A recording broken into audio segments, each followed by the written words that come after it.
Et tout de suite, le regard libre d'Elisabeth Lévy. Bonjour Elisabeth.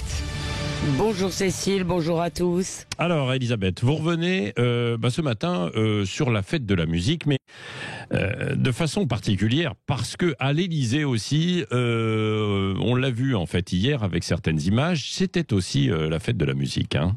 Lundi soir. Oui, bon, disons-le, question musique, on a plutôt progressé. Vous vous rappelez qu'en 2018, Emmanuel Macron s'était affiché avec le DJ Kiddy Smile et ses danseurs court vêtus, enfin presque vêtus, et il était arrivé avec un t-shirt sur lequel il y avait écrit « Fils d'immigrés noirs et PD » et un programme très festif « Brûlons cette maison ce soir, cramons-la ». Cette maison, c'était l'Élysée.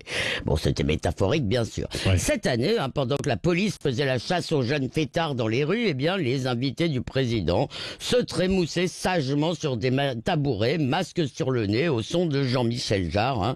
Et à ma connaissance, le pionnier de la musique électro-française était habillé et poli.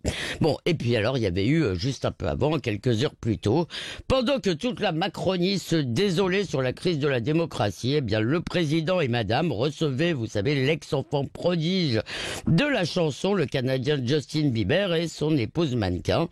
Et sur la photo des deux couples qui a été diffusée par le chanteur aux 179 millions d'abonnés, on voit d'abord ces tennis bleus pétaradants, d'une vulgarité assumée, mais enfin, au moins Justin Bieber n'a pas chanté.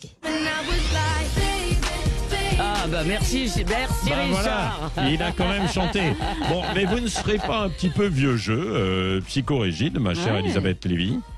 Bon, peut-être, on a dit vieux con hier, mais l'Élysée, je suis désolé, n'est pas une boîte de nuit, ce n'est pas le bistrot du coin, c'est la demeure du roi, dont Emmanuel Macron prétend être le continuateur. Vous vous rappelez d'ailleurs, en 2018, on avait imposé chemise et cravate au bleu qui était victorieux pour y entrer.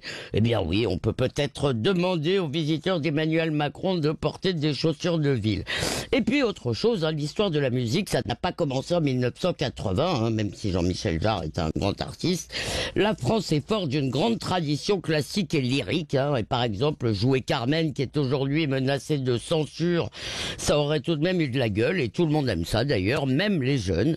Et finalement, l'écrivain Jérôme Leroy m'a dit, Louis XIV avait Lully, Macron à Bieber, le niveau monte.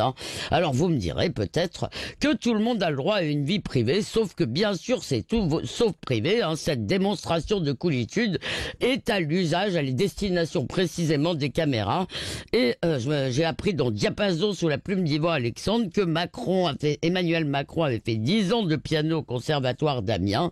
Il en avait un à Bercy, paraît-il. Il est amateur de Bach, Rossini et d'autres musiciens classiques. Alors la réalité, c'est que il joue aux jeunes et en plus il joue mal, et pourtant ça a l'air de marcher. Alors chers amis jeunes, réveillez-vous parce qu'on vous prend pour des jambons. Bon,